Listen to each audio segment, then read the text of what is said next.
Hey, it's Ryan from Ryan Fowler Photography, and I've got here part 2 of the Lightroom Logistics series, and this is the 5 elements to keywording your photos in Lightroom. So in the first video I showed you how I sort my smart collection, and that's by keywording them. So here I'll actually go in depth into the 5 elements of keywording in Lightroom.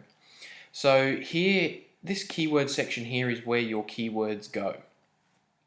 So this is where you can add in everything. So for example, let's decide to make a new keyword for this photo. So for example, I can put running water. I haven't made that one before because I wouldn't normally use it. So all I do is simply type it in there, hit enter, and it's gone straight into there. And now that is categorized under running water, so anywhere that I look for that, I can find it if I search for that keyword.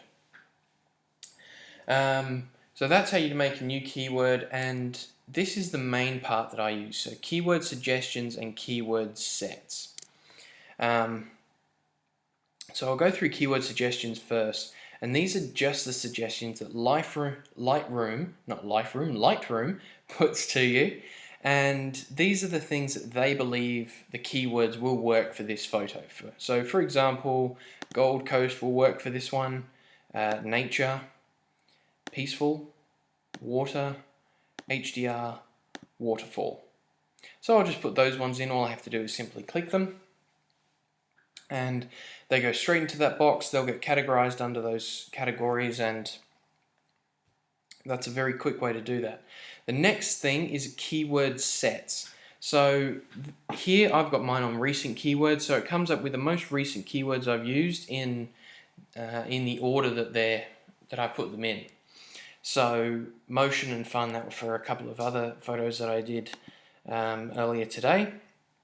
So here you can just see all these different options that you can do, and you can even make your own presets. You can edit sets. You can do whatever you like in that section in there. So here, if you've gone through keyword suggestions and for some reason it's been delayed and you've accidentally clicked on an extra one that you don't really need to put in there, or it has nothing to do with it, all you do is simply click into the box and then just hit backspace until that deletes. You can hit enter on the keyboard, and that has got rid of that keyword. It won't put that in there. So as you can see here, running water isn't in there. So I can click on that again, or I can click on that to remove it if I want to as well. That's another quick little way. So if you've got lots of keywords and you don't remember all of them when you're trying to type them in, or they don't all come up in suggestions or recent keywords, what you do is come down to this little option here called keyword list. And this has got every keyword that you have made in Lightroom. So mine is, I've got a few, but not overly huge amounts. You can have unlimited amounts of keywords, which is quite handy. But if you're taking certain types of photos, having huge amounts of keywords is probably going to be really unnecessary. So if you need to delete keywords, for example, so let me go down and find running water. Here it is. So I really don't need this keyword. So all I do is come down to it, just hover over it, right click, and then I can come down here and click delete.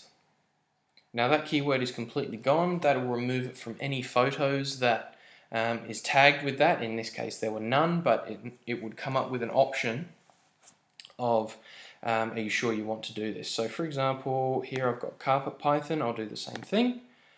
Delete. It is used on one photo from which the keyword will be removed. Okay, I'm fine with that. Delete, and it's gone. So that was Lightroom Logistics Part 2. It's only very quick, but those 5 elements to keywording your photos in Lightroom can make a huge difference in sorting out, and also a lot of other things as you learn to develop and use Lightroom a lot more.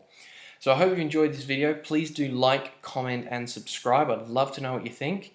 And make sure you click in the top right-hand corner to watch part 3. If you did miss part 1, look in the top left hand corner, and right at the bottom in the middle of this video, you'll see a little button to subscribe to my channel, so I do urge you to click that. And I'll see you in the next video.